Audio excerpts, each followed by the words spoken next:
እና በዚህ ዘመን ይሄ ሀቅ ስለሆነ ነው የሚሆነውም ነገር አሁን እያየንም ያለው ነገር ነውና ብዙ ወንዶች ሴት ልጅ ለመጉዳት በሚጥሩበት ዘመን ላይ ቢኒ ግን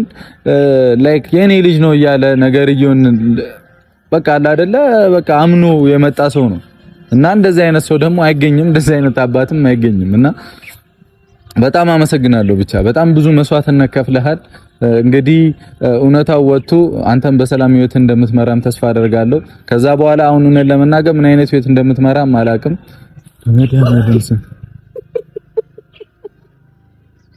ቤት በኩል መታ ነው ማርያምን አይንህን አይቼ ነው ወደዛ ስትስቅ ምናምን ነው ይዞርኩት በጌታ ስም እናቴ ተመጣጣ ያማችኋል እንዴ በጣም ከየንኩ እዚህ ከጀርባ ማርያምን ልክ አይደለም ማለት ቤት በኩል በዛ ነው የመጣችው